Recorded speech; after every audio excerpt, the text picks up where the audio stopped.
Alright people, welcome to my first YouTube video. I think we'll call this segment like the lab. Let's ask Bruce. I don't know. If you got a better idea, drop it below, let me know.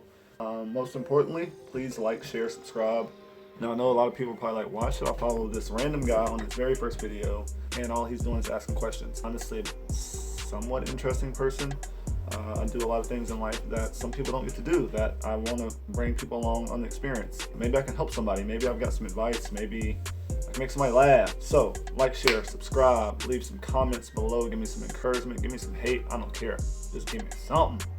Give me something. My very first video was actually supposed to be a duo, a duet, not a solo challenge. But here I am. Long story short, we recorded our first video. By we, I say myself and my best friend. I have about an hour of recording of us answering about 20 questions. 15 minutes and 22 seconds actually saved. What I'm going to do in this video is I'm going to go through myself, and I'm pretty much just going to answer questions that I was asked, that we were asked. I'm going to answer about 3 of them, maybe a little bit longer. My first drop. Get me some subscribers. I'm probably not going to get any subscribers off of this. If I do, if you like me, your mama might like me, your grandma might like me, please give me a little bit of love.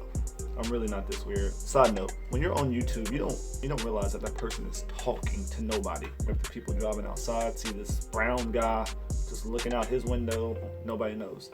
But off of that, here we go. First question I really want to dive into. It's going to be a little bit more of a serious note. Question that I get at least 3 times a week. Get it on Facebook, Instagram, Snapchat even. So I'm gonna go ahead and hit this question head on. I hope this doesn't turn into me ranting for 30 minutes, but the question was, what lessons would you share for folks for successful/unsuccessful co-parenting? Whoo, that's a deep one. Very simple answer, and block the other parent. Boom, problem solved. Don't recommend that actually. Successful co-parenting is difficult. Personally, from the guy's perspective, at least from mine, the hardest thing for me to accept there's 2 actually. One, I don't get to see my daughter every single day, which for me was hard. 9 months, I saw my daughter every single day. I went to work, I got home from work, saw my daughter, boom, like clockwork. Because the first thing any guy's gonna wanna say is, oh, I'm going for full custody. The honest truth is it's not that easy. It's hurdle after hurdle after hurdle. And honestly, most moms are good moms. No matter how bitter you may be towards her, they're still good moms. It's a motherly instinct. Now on the flip side of that, the thing that a lot of people also don't know how to just kind of, I guess, give up is the relationship. Forcing something that's not necessarily meant to be. But back to co-parenting. There's so many variables, it's kind of hard to just say, hey, here's a formula, follow the formula, boom, you're successful. It doesn't work that way. Every single circumstance is different. There are some ground rules that you can kind of follow, or foundational steps, I guess is the best way to put it. For me, I guess the first thing that I had to do was understand I'm not going to be miserable my whole life. I'm not going anywhere. Kid's mom is not going anywhere. So why make my life miserable by trying to make her life miserable? Why always try to go against the grain just because you're in some type of spiteful situation? And so for me, it was once I realized, okay, I can either figure out how to work with her, or I can just work against her. If I work against her, then what good does that do me? That gives her power over me. And I didn't want that. I didn't want her to have that power over me personally, for me to be miserable because I wanted to make her life miserable. So that was kind of the first thing, is just realizing, hey, we're both involved. I can't be miserable. I don't want her miserable. How do I fix this? The second thing was realizing in most situations when it comes to co-parenting, y'all were together. Y'all were happy. It could have been we were just dating and things happen. But at some point y'all found happiness in one another. In most situations, not all, but most. And now I'm not the perfect co-parenting plan. I'm sure if you ask my kid's mom, she's gonna have things that I do that she doesn't like, and vice versa. But for the most part, we have figured out, okay, look at me, I'm ranting. I needed to just get to the point. Part of co-parenting also comes down to this. You have to realize you grew up different than they did. But that's okay. To an extent, you gotta have certain things you agree on, like a bedtime, what they eat, dentist appointments, doctor appointments. You gotta have that understanding. But you can't dictate that parent's life. There's gonna be compromise. You're gonna have to sit down someday and say, okay, Susan, we're not gonna be together. But that doesn't mean we can't give our kid the best life. It happens. You know, that's why they have these things called divorces. I don't agree with divorce. Probably why I haven't been married, because the way I see it, if I'm getting married to somebody, it's do or death. Like, there is no do or don't. It's do or death. Like, either we gonna make this work, or I'm on Ted Bundy. Like, I mean, it is what it is. Probably shouldn't reference Ted Bundy in my first video either. It's probably not, no, it's a touchy subject. Fast forward past that, you gotta find that compromise with the other parent and say, okay, these are things I expect. What do you expect? Okay, you gotta make that little, what's the circle, the Venn diagram. You gotta, person A, person B, make them intersect, and make sure that this right here lines up with a few things. And this is pretty much what I was getting to throughout this whole rant that was completely pointless, that you're probably gonna skip through. Doesn't matter. But here it goes, right here. Here's the middle. Child's happiness. That should be an option. And that should be the number one option, because at the end of the day, that's all that matters, right? The second one that you really want to intersect on is level of misery. Sounds stupid, and you're like, what does that mean? Level of misery, simple. I'm not about to be miserable. You want to be miserable? No. Okay, that should be a common meeting point for us. Child's happiness. My level of misery. The final point, there's not a final point. I lied. I mean, that's where you guys just think of it in your own. This did have a second part. Unsuccessful co-parenting. Just hate each other. Boom. Simple. Y'all hate each other, you're unsuccessful. Simple. Period. Alright. Let me just kind of scroll through real quick. See where we're headed. If you could give your younger self any advice, what would it be? Younger Bruce. Hide the body better. That would be my advice. It's cliche, but live in the moment. People are so stuck on fast forward that they miss a lot of great things in life. Job opportunities, vacation opportunities, relationships, because we're so stuck on, I want it now. Everything. Like, everybody wants everything now. It took me a while to personally realize this, because I was stuck working jobs that I was working from 7 a.m. to 6 p.m.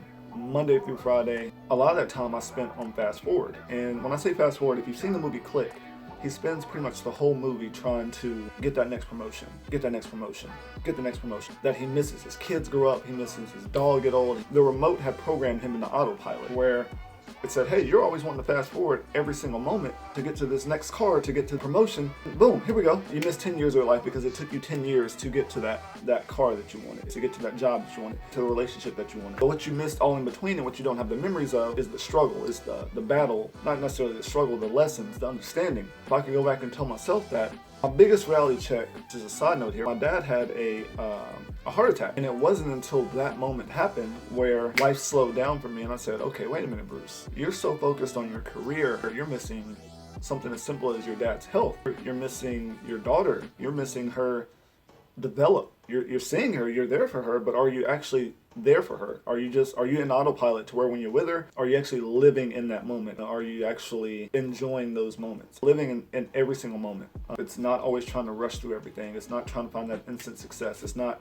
thinking, oh, I'm gonna post my first YouTube video. I'm gonna be a YouTube celebrity overnight. I'm gonna figure out how to get that success. Only thing I haven't been that successful at yet is the gym. I mean, I got guns, but I ain't got guns. You know what I'm saying? Younger Bruce, little Bruce, live in the moment. So, yeah, I mean, that's pretty much it for that one.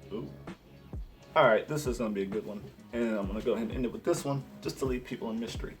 So, I've had to grow as a male and as a person tremendously in the past year and a half. Question says, have you ever dated 2 people at a time? And I have.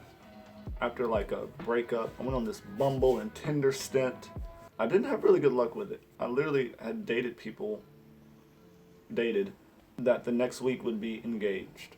Like, I mean, like, I would just get ghosted, gone. You know who you are. You're probably gonna watch this video, and that's fine, because I want you to know what you did. At one point, I didn't even stay home for 2 weeks because I didn't want the girl that I was dating to show up while the other girl that I was dating showed up. I was trying to keep up with, like, okay, what did I tell this person I was doing today? Okay, cool, keep that story in mind.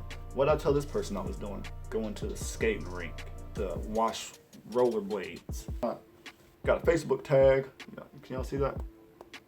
No? Can we get that on camera? I do have friends. Yeah, it won't happen. Whatever. I have dated 2 people at the same time, and it's a terrible idea. I don't know how people do it, why people do it.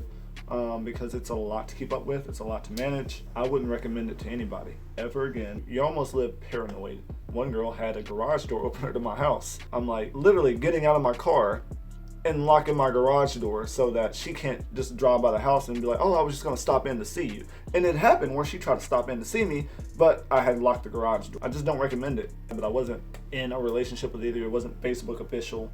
It wasn't, hey, you've met my, okay, they did meet my parents, both of them. But, oh, hey mom, this is my girlfriend. It was just, hey mom, this is Mary. And you already know Tamara. Yeah, I've dated 2 people. I'm ashamed. Go ahead and let me know in the comments how I'm a dirty scuzzy, I'm a womanizer, and then go home and watch The Bachelor. And then think about what you said. That's it. Like I said, sorry about not getting the original video up with Chloe. I can guarantee you she's gonna be on the channel really soon. I think we're gonna go to the Preds game tomorrow, which is, what's tomorrow? Tomorrow's Thursday. Today is really Wednesday, and today you're gonna get this video. So you're getting a real life Q&A, or LAB, Let's Ask Bruce.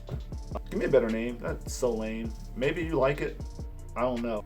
Leave me a like, share, comment, subscribe. I've got some dope stuff in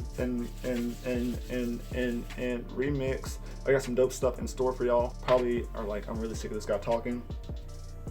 By the way, I have a list because I have a retainer in. I don't know if you can tell through the audio or not, but you know, trying to live the whole healthy dental life now. And yeah, it's a little frustrating. But 2 things. 1, I really want to do this series. I'm all about trying to reach just that one person. But I have this book that I got from my pastor at church called Standing Firm by Alan Jackson. This is a daily devotional. Those are my notes.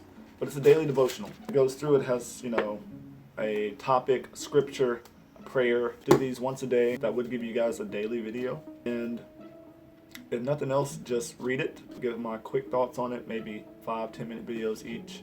Read the prayer with you guys. Like I said, maybe it helps you. Maybe you get that one little bit of church that you don't get to get. If you don't believe in God, you may still get a message out of it, just inspirational. You may have something that hits home with you that makes you want to dig into the Bible. I don't know. Like I said, I'm not here to Bible bash, Bible choke anybody. I just feel like this could be something good. Could be something that you could enjoy. So there's that. Question of the day. Leave your comments below and tell me what simple or small change in your life you feel will have the biggest impact. Drop it below in the comments. Let me know. I'm going to read through them. I might include you in the next video. I don't know. I'm going to say as a goal, honestly, if I got 100 views on this video, I would be mind blown. I feel like I could probably get that if I tell my mom and dad to just hit play, hit repeat, leave the screen on at night. Probably reach that. But no, like, share, subscribe, follow me on my social media. I'm probably gonna plug it in somewhere in this video. Give me some ideas. Let me know what you guys want to see. I've already got some things in store. Thanks for coming to your first lab session. Let's Ask Bruce session. I'm Bruce, your host. See you next time. Until then, love yourself like Kanye loves Kanye.